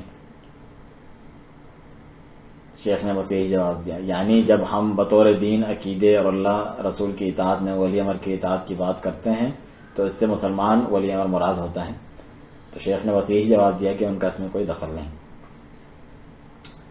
سوال ہوا یعنی یہ عنوان ہے، کیا مخالف پر رد کرنا دل کو سخت کر دیتا ہے؟ سوال ہے کیا مخالف پر رد کرنا دل کو سخت کر دیتا ہے؟ شیخ جواب میں فرماتے ہیں مخالف پر رد اگر کسی عالم کی طرف سے ہو جو اچھے طور پر رد کرنے کی اہلیت رکھتا ہے، اور مخالف نے ایسی غلطی کی ہے کہ اس کا بیان و وضاحت ضروری ہو، تو ایسا کرنا دین میں سے ہے اور اسلام اور مسلمانوں کی نصیحت و خیرخواہی چاہنے میں سے ہے۔ معاویہ رضی اللہ عنہ اور بنو امیہ اور بنو العباس کو برا بھلا کہنا۔ سوال یہ ہوا کہ اللہ تعالیٰ آپ کی حفاظت فرمائے، داعیوں میں سے ایک جس کا تعلق اسی ملک سے ہے وہ سیٹلائٹ چینلز پر آ کر معاویہ رضی اللہ عنہ پر طعن کرتا ہے اور یہ کہتا ہے کہ بلا شبہ حسن بن علی رضی اللہ عنہما پوری دنیا بشمول معاویہ رضی اللہ عنہ سے سب سے افضل تھے، اور دوسرا کہتا ہے کہ بے شک بنو امیہ اور بنو العباس ہی ان تمام مصائب کا سبب ہے جن کا آج ہم رونا روتے ہیں۔ وہ جزاک اللہ خیر۔ یہ فرماتے ہیں بنو امیہ اور بنو عباس دونوں ہی نے مسلمانوں پر حکمرانی کی اور ان کے امور کی نگہبانی کی اور بالجملہ اس میں اصلاح کی، اگرچہ ان میں سے بعض کی طرف سے کچھ غلطیاں بھی ہوئی، لیکن بالجملہ انہوں نے جہاد کیا، اسلام کی نشر و اشاعت کی، فتوحات کی، اسلامی ریاست کی حفاظت کی۔ الحمدللہ ان کے ہاتھوں بہت سی خیر کثیر حاصل ہوئیں۔ جہاں تک بات ہے معاویہ رضی اللہ عنہ کی تو آپ جلیل القدر صحابی ہیں کہ جن کی اپنی قدر و منزلت ہے۔ آپ من جملہ ان صحابہ کرام رضی اللہ عنہم میں شامل ہیں جن کے بارے میں رسول اللہ صلی اللہ علیہ وآلہ وسلم کا عام فرمان ہے کہ لا تصبوا اصحابی، میرے صحابہ کو سب و شتم نہ کرنا۔ صحیح بخاری مسلم کی روایت۔ چنانچہ معاویہ رضی اللہ عنہ کو برا بھلا کہنا جائز نہیں، کیونکہ بلا شبہ آپ صحابی ہیں اور کسی نے اس بارے میں اختلاف نہیں کیا کہ معاویہ رضی اللہ عنہ صحابہ میں سے ہیں، لہذا انہیں سب و شتم کرنا یا ان کی شان میں تنقیص کرنا کسی طور پر جائز نہیں۔ یہ تو رہا ایک پہلو۔ دوسرا پہلو یہ کہ معاویہ رضی اللہ عنہ کے اعمال میں سے سوائے خیر کے اور سوائے گمراہ فرقوں کے مقابلے میں ان کا سد باب کرتے ہوئے مسلمانوں کے کلمے کو جمع کرنے کے کچھ نہیں جانا جاتا۔ آپ نے یہی کیا، اسی لیے اس سال کو جس میں آپ رضی اللہ عنہ کی بیعت ہوئی عام الجماعہ، جماعت کا سال کہا جاتا ہے، کیونکہ اس میں بے شک اللہ تعالیٰ نے مسلمانوں کے مابین جمع فرما دیا تھا اور اس کے ذریعے سے اہل شر و گمراہی کا سد باب ہو گیا تھا۔ آپ رضی اللہ عنہ مسلمانوں میں حکیمانہ اور عادلانہ شرعی سیاست کو بروئے کار لائیں، اللہ تعالیٰ آپ سے راضی ہو اور آپ کو راضی فرمائے۔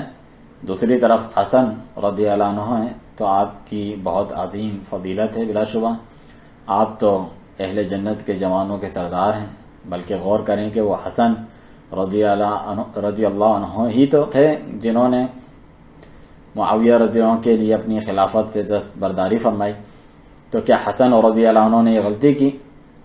ایسی باتیں کہنے والا شخص واقعی غلطی پر ہے، کیونکہ خود نبی کریم صلی اللہ علیہ وسلم نے حسن رضی اللہ عنہ کے اس موقف کی پیشگی تعریف فرمائی تھی، فرمایا کہ ان ابنی ھذا سید، میرا یہ بیٹا سردار ہوگا، وَلَعَلَّ اللَّهَ أَن يُصْلِحَ بِهِ بَيْنَ فِئَتَيْنِ عَظِیمَتَيْنِ مِنَ الْمُسْلِمِینَ،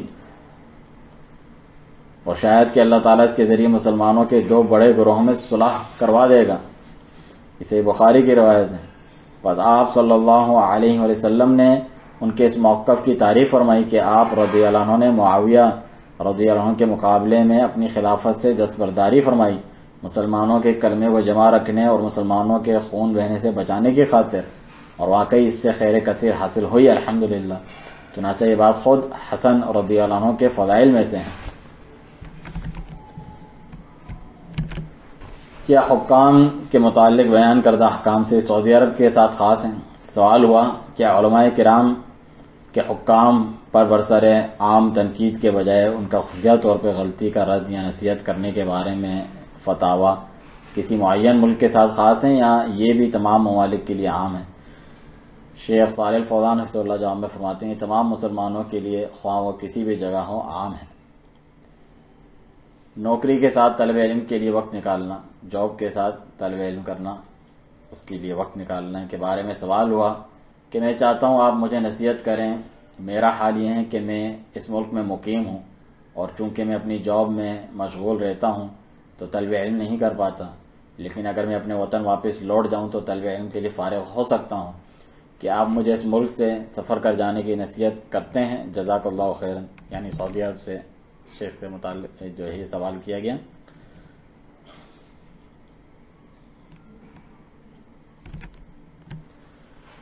اگر آپ کے ملک میں ثقہ، قابل اعتماد و معتبر علماء کرام کے پاس طلب علم ممکن ہے تو اپنے وطن چلے جائیں الحمدللہ اور طلب علم کریں، الا یہ کہ آپ کو معاش کمانے کی اور جاب کی بھی ضرورت ہوگی تاکہ اپنے پیچھے والوں کی روزی کا انتظام کر سکیں اور جو آپ کے پیچھے ان کی ضروریات کی ادائیگی کر سکیں، تو اس صورت میں یہاں رہتے ہوئے ہی آپ معاش بھی کمائیں اور طلب علم بھی جتنا آپ کے لیے میسر ہو کرتے رہیں۔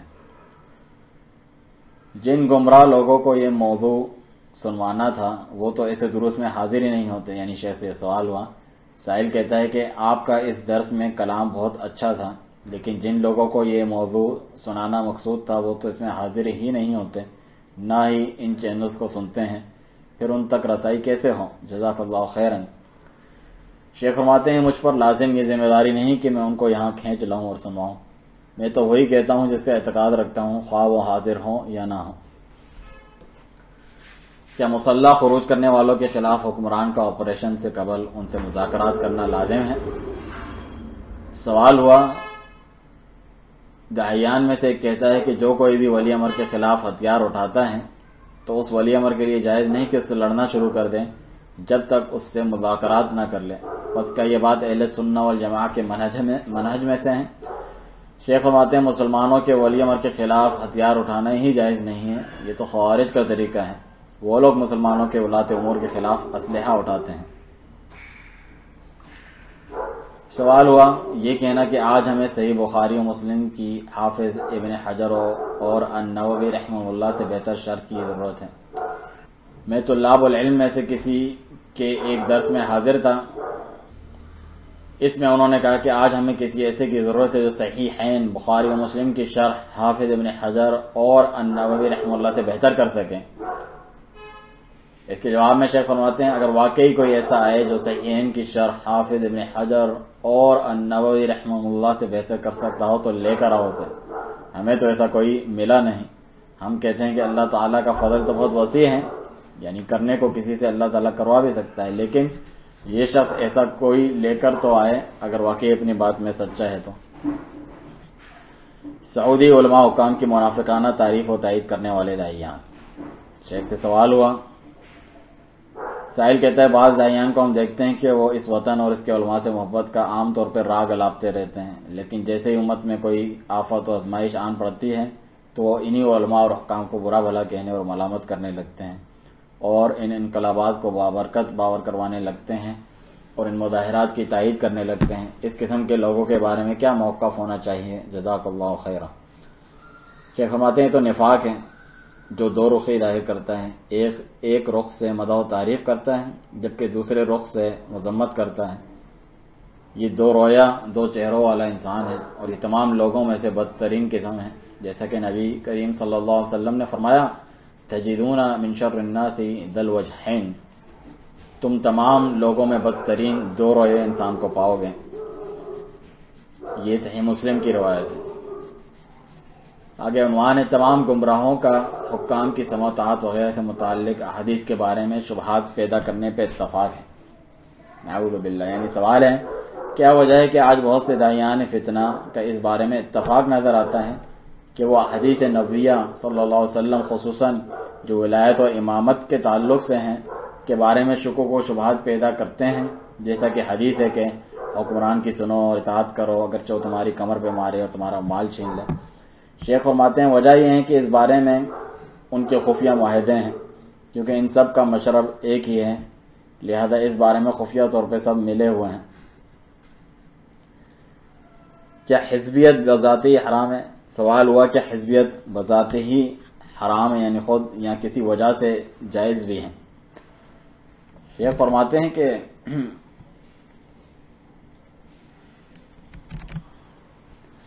تفرقہ سب کا سب جائز نہیں، خواہ اسے حزبیت کا نام دیں یا غیر حزبیت کا۔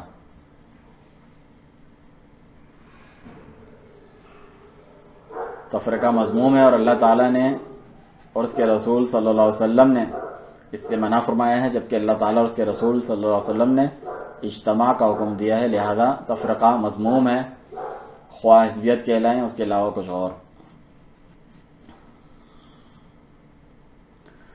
مختلف جماعتوں کا اپنے امیر کی بیعت کرنا جماعت المسلمین سے خروج ہے۔ سوال ہوا، سائل کہتا ہے مختلف فرقوں اور جماعتوں کا بیعت کرنا کیسا ہے؟ جیسے جماعت اخوان المسلمین کی بیعت، کیا یہ تفریقے اور جماعت سے خروج میں سے ہیں؟ بیعت تو صرف مسلمانوں کے ولی امر کی ہوتی ہے، سوائے ولی امر کے کسی کی بیعت نہیں لی جاتی، نہ کسی جماعت کے سربراہ کی نہ کسی جماعت کے امیر کی، بلکہ یہ تو صرف اور صرف مسلمانوں کے عام ولی امر ملک کے حاکم کی لی جاتی ہے۔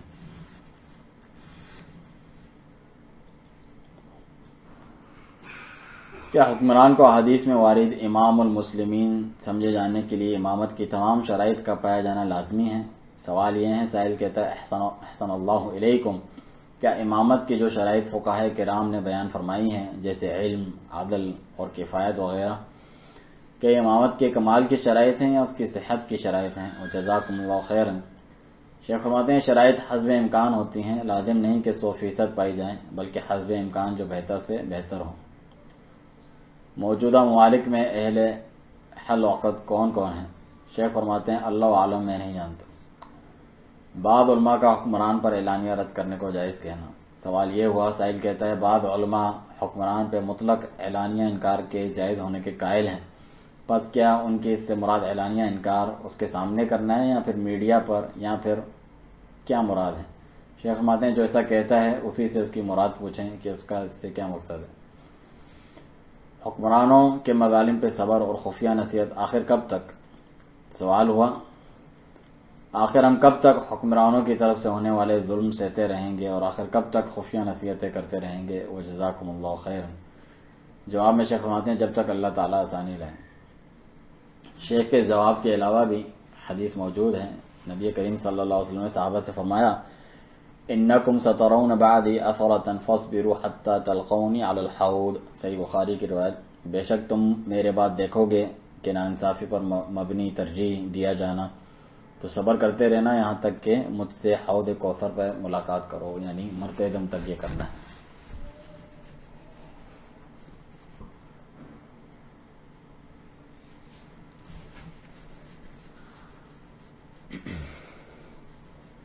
بعض علماء کا کہنا ہے کہ بعض مصلحتوں کی پیش نظر کبھی کبھار حکومت پر اعلانیہ نکیر کرنا جائز ہے۔ سوال ہوا احسن اللہ علیکم، بعض علماء کرام فرماتے ہیں کہ حاکم پر اعلانیہ انکار کے بارے میں مصلحت اور مفاسد کا خیال رکھا جائے تو کیا جا سکتا ہے، بس کیا یہ ان نصوص کے مخالف نہیں جن میں خفیہ طور پہ نصیحت کرنے کا حکم ہے؟ اور اگر ان کا کہنا صحیح ہے تو ان مسائل اور مفاسد کی تحدید کون کرے گا؟ جواب میں شیخ فرماتے ہیں ہمیں اس قسم کے کلام کی ضرورت نہیں، یہ تو بس افتراءات ہیں۔ حکام کو نصیحت ہو یا عام نصیحت یا افراد کو نصیحت، ہم کتاب و سنت کے دلائل کی پیروی کرتے ہیں، اس بارے میں ہم کتاب و سنت کی اتباع کرتے ہیں۔ موجودہ حکام کو شرعی حکیم تصور نہ کرنے کے سبب سے ان پر اعلانیہ نکیر کرنے والوں پہ قدرے ہلکا ہاتھ رکھنا، اس قسم کی جو رائے رکھتے ہیں۔ سوال ہوا کوئی ایسا بھی ہے جو کہتا ہے کہ ہمارے زمانے کے جو حکام ہیں ان میں ولایت کی شرائط ہی پوری نہیں ہوتی، اسی لیے جو اعلانیہ ان پر انکار کرتا بھی ہے تو اس کے بارے میں یہ تساہل اور نرمی سے کام لیتے ہیں، یعنی ٹھنڈے پیٹوں سے برداشت کرتے ہیں۔ کیا یہ صحیح ہے؟ شیخ فرماتے ہیں یہ بات غیر صحیح ہے۔ جو کوئی بھی مسلمانوں کے امور کا والی بن گیا اور وہ مسلمان ہے تو پھر معصیت الہی کے علاوہ اس کی اطاعت واجب ہے، اور اس کے لیے بھی وہی سب کچھ واجب ہے جو ولاۃ امور کے لیے شریعت میں ہوتا ہے۔ عبداللہ بن الزبیر رضی اللہ عنہما کے واقعے سے اپنے خروج پر استدلال کرنا۔ سوال یہ ہے اسے کیا جواب دیا جائے گا جو کہتا ہے کہ جلیل القدر صحابی عبداللہ بن الزبیر رضی اللہ عنہما نے بھی تو اپنے ولی امر پہ خروج کیا تھا۔ شیخ فرماتے ہیں صحابہ کرام رضی اللہ عنہم کے تعلق سے ہمیں معافی کریں، ہم صحابہ کے بارے میں کلام نہیں کرتے کبھی بھی، اور جو کچھ ان کے درمیان مشاجرات ہوئے اس میں بھی نہیں پڑتے ہیں۔ شیخ نے یہی جواب دیا۔ البتہ شیخ کے کلام کے علاوہ دوسرے ہی موقع پہ شیخ نے اس کا جواب دیا تھا جو ہم یہاں ذکر کر دیتے ہیں۔ بعض ایسے لوگ ہیں جو حکمران پہ خروج کے جواز کے طور پہ عبداللہ بن الزبیر رضی اللہ عنہما کا حجاج کے خلاف اور حسین بن علی رضی اللہ عنہما کا یزید کے خلاف خروج سے استدلال کرتے ہیں، اس کلام کی کیا صحت ہے؟ شیخ فرماتے ہیں عبداللہ بن الزبیر رضی اللہ عنہما نے ولی امر کے خلاف خروج نہیں کیا تھا کیونکہ یزید کی وفات کے بعد معاملہ متردد تھا، تو عبداللہ بن الزبیر رضی اللہ عنہما اس عرصے میں نکلے تھے کہ جب مسلمانوں کا کوئی عام امام نہیں تھا، اور آپ ایک جلیل القدر صحابی ہیں اور مجتہد ہیں رضی اللہ عنہ، قطع نظر اس کے کہ پھر بھی انہوں نے مسلمانوں کے امام عام کے خلاف خروج نہیں کیا تھا۔ اور حسین رضی اللہ عنہ کے ساتھ تو دھوکہ اور غداری کی گئی تھی، ان کو شیعہ نے بلوایا، اور بلوایا ہی اسی لیے تھا کہ یوں غداری کے ساتھ چھوڑ کر بھاگ جائیں، بس جب آپ وہاں پہنچ گئے تو ان سے یہ لوگ دستبردار ہو گئے، بس آپ رضی اللہ عنہ کو قتل کر دیا گیا، بس ان کے ساتھ یہ سازش اور دھوکہ ہوا۔ یہ آپ ہماری ویب سائٹ پہ بھی دیکھ سکتے ہیں، اس فتوے کا ترجمہ ہو گیا، اور اس کو ہم نے ابھی کچھ دن پہلے جو ہے یوٹیوب پر بھی جو ہے نشر کیا تھا۔ کیا جلسے جلوسوں سے اسلامی روح بیدار ہوتی ہے اور حق کی نصرت ہوتی ہے؟ شیخ سے سوال ہوا کیا وہ شخص ثواب پر ہے، یعنی صحیح بات پر ہے، جو کہتا ہے کہ یہ جو مظاہرات اور جلسے جلوس ہیں ان کے ذریعے اسلامی روح اور حق کی سربلندی ظاہر ہوتی ہے؟ شیخ فرماتے ہیں اسلام ان مظاہرات کا حکم نہیں دیتا، نہ ہی اس افراتفری اور ہنگامہ آرائی کا حکم دیتا ہے، نہ ہی ان نو ایجاد یافتہ چیزوں کا کہ جن میں بہت سے نقصانات پنہاں ہیں اور کسی مصلحت کا حصول نہیں ہوتا۔ کیا سلفی منہج کو اپنانا سنت ہے یا واجب ہے؟ شیخ سے سوال ہوا عقیدے، عبادت اور دعوت اللہ میں سلف صالحین کے منہج کی اتباع کرنے کا کیا حکم ہے؟ کیا یہ سنت ہے یا واجب ہے؟ شیخ فرماتے ہیں ہر شخص پہ واجب ہے کہ وہ اہل سنہ والجماع کے عقیدے اور عمل اور تمام دین و دنیا کے امور میں اتباع کرے. یہ بات ایک مسلمان پر واجب ہے. اللہ تعالیٰ کا فرمان ہے سورۃ التوبہ میں والسابقون الاولون من المہاجرین والانصار والذین اتبعوهم باحسان رضی اللہ عنہم ورضوا عنہ. وہ سابقین اولین مہاجرین اور انصار میں سے جو صحابہ کرام ہیں اور جنہوں نے ان کے اچھے طریقے سے پیروی کی، اللہ ان سب سے راضی ہوا اور وہ اللہ تعالیٰ سے راضی ہیں. ان کی اتباع واجب ہے ہر مسلمان پر. نبی کریم صلی اللہ علیہ وآلہ وسلم نے فرمایا وَسَتَفْتَرِقُ هَذِهِ الْأُمَّةُ عَلَى 73 فِرْقَةً كُلُّهَا فِي النَّارِ إِلَّا وَاحِدَةً قِيلَ مَنْ هِيَ يَا رَسُولَ اللَّهِ قَالَ مَنْ كَانَ عَلَى مِثْلَ مَا أَنَا عَلَيْهِ الْيَوْمَ وَأَصْحَابِي. اور ان قریب یہ امت 73 فرقوں میں تقسیم ہوگی جو سب کے سب آگ میں جائیں گے سوائے ایک کے. کہا گیا وہ ایک کون سا ہوگا یا رسول اللہ؟ فرمایا جو اس چیز پر ہوگا جس پر آج میں اور میرے صحابہ ہیں. یہ سنن ترمذی کی صحیح روایت ہے. تو اس چیز کی وصیت خود رسول اللہ صلی اللہ علیہ وسلم نے فرمائی ہے.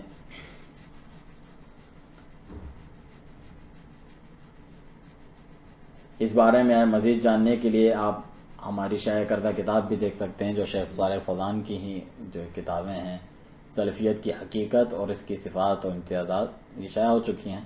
اسی طرح منہج سلف صالحین اور امت کو اس کی حاجت اور ضرورت. اگر حکام چاہتے ہیں کہ ان پر خروج نہ ہو تو وہ خلفائے راشدین جیسے ہو جائیں. سوال یہ ہوا شیخ سے، یہاں بعض ایسے ہیں جو کہتے ہیں اگر خلیج کے حکام چاہتے ہیں کہ لوگ ان پر خروج نہ کیا جائے تو انہیں چاہیے کہ وہ ابو بکر و عمر رضی اللہ عنہما جیسے ہو جائیں. اس کے جواب میں شیخ فرماتے ہیں آپ کہیں ان سے، آپ خود ان سے یہ بات کہیں. شیخ کے کلام کے علاوہ ہمیں یہ بھی سوچنا چاہیے کہ اس وقت رعایا بھی تو عثمان و علی رضی اللہ عنہما اور دیگر صحابہ جیسی ہوا کرتی تھیں. اسی وجہ سے بعض آثار بھی آئے ہیں کہ جیسا کہ علی رضی اللہ عنہ سے کہا گیا کیا وجہ ہے کہ ابو بکر و عمر رضی اللہ عنہما کے دور میں لوگ جماعت ہے آپ کے میں نہیں، اور ان میں فساد نہیں تھا، آپ کے میں ہے. تو انہوں نے فوراً جواب دیا کیونکہ اس دور میں رعایا ہم لوگ تھے اور آج تم جیسے ہیں. اسی طرح کا ایک قول عبد الملک بن مروان رحمہ اللہ سے منقول ہے کہ لوگوں سے کہا تم چاہتے ہو ہم سے کہ ہم ابو بکر و عمر رضی اللہ عنہما جیسے بن جائیں، لیکن تم ابو بکر و عمر رضی اللہ عنہما کی رعایا جیسی رعایا نہیں بننا چاہتے. آگے عنوان ہے کہ حکومت مخالف مظاہرات وغیرہ کفار سے مشابہت شمار ہوں گے. شیخ سے سوال ہوا جو کئی ولاة امور پہ مظاہرات، جلسے، جلوسوں اور احتساب وغیرہ کے نام پر انکار کرتے ہیں، کیا وہ کافروں سے مشابہت کرنے والے شمار ہوں گے؟ شیخ فرماتے ہیں بالکل. جو کوئی بھی ایسی چیز لائے گا جو اسلام کے مخالف ہو تو وہ غیر مسلموں سے ہی مشابہت اختیار کرنے والا ہوگا. جو اسلام کی مخالفت کریں تو وہ اس بات میں اور اس کے علاوہ بھی غیر مسلموں کی ہی مشابہت اختیار کرتا ہے. حدیث ظالم حاکم کے پاس کلمہ حق کہنا افضل جہاد ہے کا صحیح مفہوم، اسے ہم نے کل ہی جو ہے یوٹیوب پر اور PDF آرٹیکل مقالے کی صورت میں نشر بھی کیا تھا. سوال ہوا کیا جو حدیث ہے کہ افضل الجہاد کلمۃ حق عند سلطان جائر، افضل جہاد ظالم حکمران کے پاس کلمہ حق کہنا ہے، اس شخص پر صادق آتی ہے جو میڈیا کے ذریعے حکام پر نکیر کرتا ہے؟ یہ دراصل دو مختلف احادیث ہیں. سید ترغیب کے الفاظ ہیں سید الشہداء حمزۃ بن عبد المطلب ورجل قال الى امام جائر فامرہ ونہاہ فقتلہ. سید ترمذی کے الفاظ ہیں ان من اعظم الجہاد کلمۃ عدل عند سلطان جائر. تو شیخ فرماتے ہیں کہ نہیں، کیونکہ حدیث تو کہتی ہے عند ظالم حکمران کے پاس، اور عندہ کا مطلب ہے بالمشافہ، اس کے پاس. حدیث یہ نہیں کہتی کہ اس پر منابر پہ چڑھ کر انکار کیا جائے یا پھر راستوں میں کھڑے ہو کر. اللہ تعالیٰ نے تو موسیٰ و ہارون علیہ السلام تک کو فرمایا فَأْتِيَاهُ سورۃ طٰہٰ میں، تو اس کے پاس جاؤ تم دونوں، یعنی فرعون کے پاس جاؤ. فرعون کیسا سرکش اور رب ہونے کا دعوے دار حکمران تھا، اس کے بارے تک میں فرمایا وَقُولَا لَهُ قَوْلًا لَيِّنًا، بس تم دونوں اس سے ذرا نرمی سے بات کرنا ہے. سورۃ طٰہٰ کی آیت ہے. اس کے ساتھ ہی یہ سوال و جواب اور درس اختتام کو پہنچا۔ اللہ سبحانہ تعالیٰ سے دعا ہے کہ ہمیں کتاب و سنت اور سلف صالحین کے عقیدے اور منہج کے مطابق حکمرانوں سے سلوک کرنے کی توفیق دیں، اور ہر قسم کے زبانی یا مسلح خروج جو گمراہی پر مبنی ہے، جہنم کا راستہ ہے، اسے بچنے کی توفیق دیں۔ تمام مسلمانوں کے حقوق کی حفاظت فرمائے اور حکمرانوں کو بھی توفیق دیں وہ کتاب و سنت کے مطابق زندگی گزاریں اور نافذ کریں، اور دشمنان سے کتاب و سنت کی روشنی میں معاملہ کریں، اور اسلام کا بول بالا اور سربلندی ہو۔ وہ سبحان اور ہمارے حکمرانوں کی حفاظت فرمائے، ان کو ایسے خیر اور بھلائی کی جانب نصیحت کرنے والے مشیر عطا فرمائے۔ وسبحانک اللہم وبحمدک اشہد ان لا الہ الا انت استغفرک واتوب الیک۔